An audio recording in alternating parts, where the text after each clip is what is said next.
Good morning, or depending when you're watching this, good afternoon, good evening, or good night. My name's Ross, and as always told, out of Voice for Radio. So today, I am showing you a Pokemon that mechanically looks really, really good, but also kind of breaks our hearts a little bit. It's Salamence V! Salamence always gets these chase cards. Salamence is one of the big popular dragon Pokemon. Wait? So it was always going to get a Pokemon V. What did I say about dragon Pokemon? Before we get into this video properly, we need to address the elephant in the room, and that is the fact that this is not a dragon Pokemon. And it could be a dragon Pokemon. It's a colorless Pokemon. Now, Salamence is dragon flying type, so it is absolutely possible that this would come in as a colorless Pokemon, but put it this way, when I've gone through all the reveals from the last couple of days, I am going to be showing you an updated video about my thoughts on what's happening to dragon Pokemon. This does not make me any more bullish on the fact that dragon Pokemon are coming back. Put it that way. Now, in terms of the basics, we've got 220 HP, which is second only to Zamazenta in terms of Pokemon V. Retreat cost of 2, which allows you to use Air Balloon for free retreat. Resistance to fighting, which would be awesome if there were any good fighting Pokemon around at the moment, but there aren't really.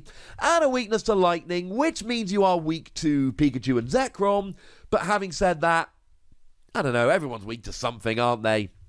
At least when the rotation hits, they're losing stuff like Thunder Mountain and Electro Power, so maybe they'll be a little bit weaker.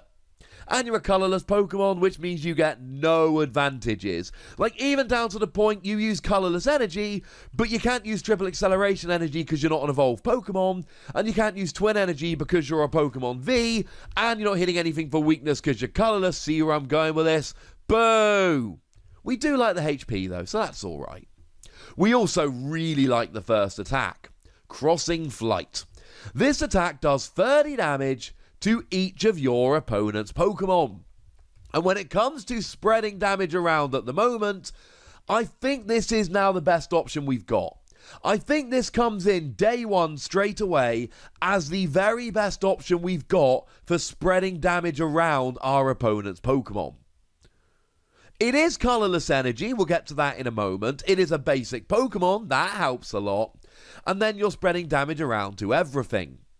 Now, what we used to use a little while ago, before it went and rotated out, which is a little bit rude if you ask me, we used to use Tapu Koko, which weirdly got printed as a promo a couple of times and never actually made it into a set. Little bit strange.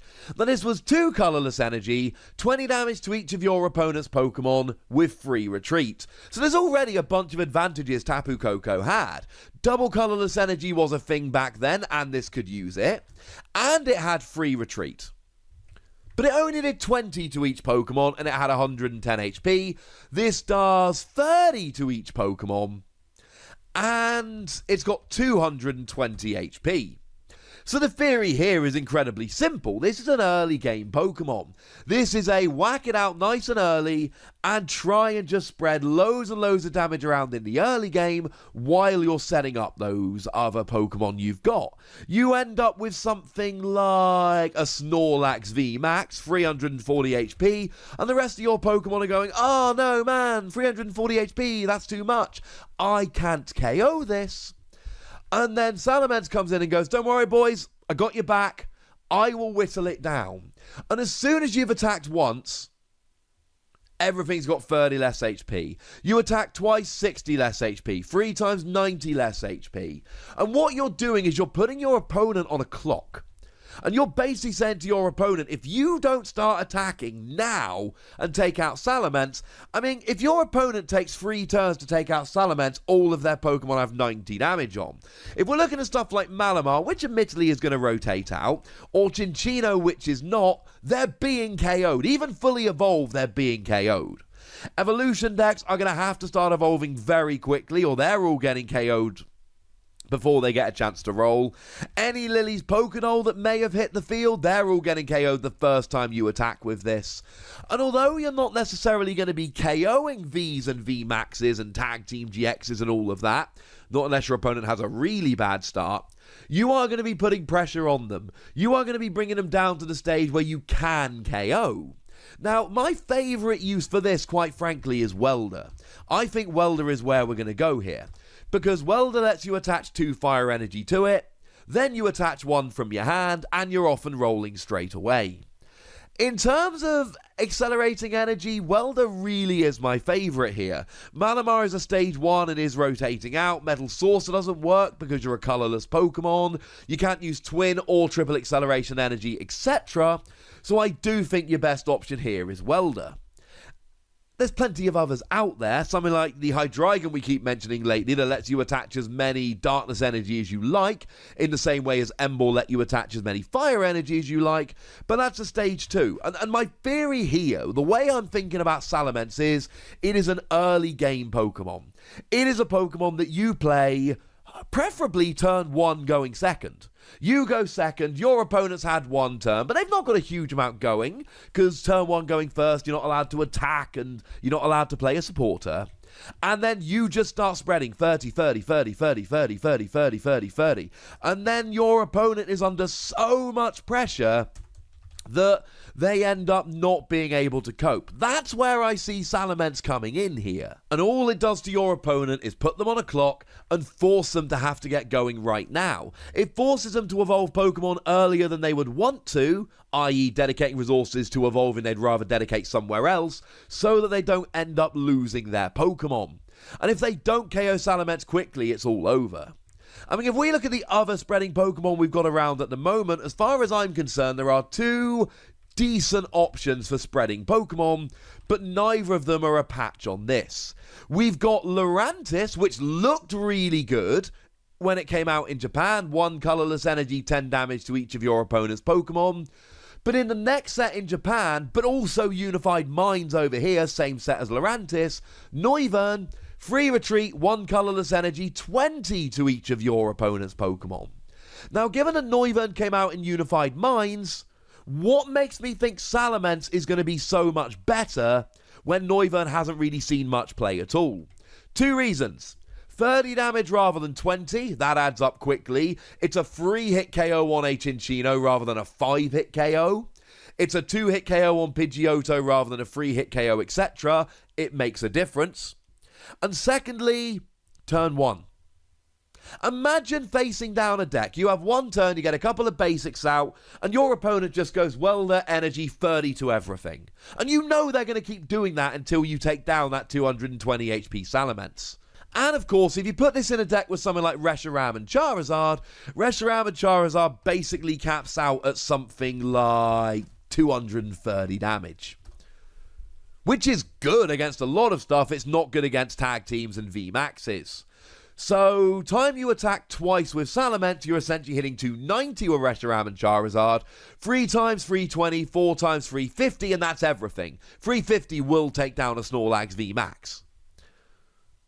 I can see this being absolutely beautiful. Against little decks, it just KOs everything quickly. And against bigger decks, it brings everything down to a manageable size, so you can take it out with a Reshiram and Charizard, or a Heatran GX, or whatever it might be that you want to attack with. It is the ultimate time-buying Pokemon. And if your opponent wants to try and use stuff like Boss's Orders to attack your bench Pokemon, you just keep spreading, keep spreading, keep spreading. Although while we're talking Reshiram and Charizard, do be on the lookout for Pokemon with outrage style attacks, because they can build damage up on them and smash. And also be on the lookout for the Mew from Unbroken Bonds, which will still protect from bench damage, and if your opponent's playing Mew, that will scupper you quite a bit here. Mew does see a little bit of play here and there. It's not an every deck Pokemon, but it is out there. That will be super annoying. Now, as for the second attack, it's not a particularly phenomenal attack. 4 energy, 160 damage. It's not the reason you play Salamence. This is an, oh, my spreading hasn't worked, or my spreading has done its job and now I need to start actually taking KOs, or my opponent has played a Mew on the bench kind of attack. And it's only 1 extra energy, so you use the spreading attack, you do the spreading thing, and then at the point where your opponent either stops you doing it or their board looks like there's no point anymore, in a good or a bad way, then you attach a 4th energy and you start hitting 160. Not a great attack by any stretch of the imagination, but certainly a useful attack in the context of the first. And the first attack here I am in love with. I adore the idea of just turn 1 going second, putting your opponent on that clock where they're taking 30 damage to everything. We haven't had a Pokemon that can do that really since Tapu Koko rotated. And this is a bit more awkward to get rolling, though possible. And it's for more damage on a harder to KO Pokemon. You might end up giving 2 prizes, but hopefully by the time you do so, you've got yourself in a position to win. Either way, I'm absolutely loving this, and I'm giving it 4 Wassies. And any time we get a card in the future that lets you accelerate energy to something like this is going to be one of the first cards I think of. But I'd like to know what you're thinking of in regards to this particular card, so let me know in the comment section. Go nuts, me nice. And then make sure you like this video, subscribe to this channel, follow me on Twitter at TheWassie, and Twitch for some live action at twitch.tv/PTCGRadio. If you want to support the channel, get some bonus podcasts and all that good stuff, head on over to patreon.com/PTCGRadio, where you can do exactly that. And please do make sure you're checking out youtube.com/WassiePlays, where you can find out about a whole bunch of games that don't have Pokemon in, but are pretty gosh darned awesome nonetheless. But by far the most important thing as always, look after yourselves till next time, would ya? Thank you very much for watching. My name's Ross, and you've been watching PTCG Radio.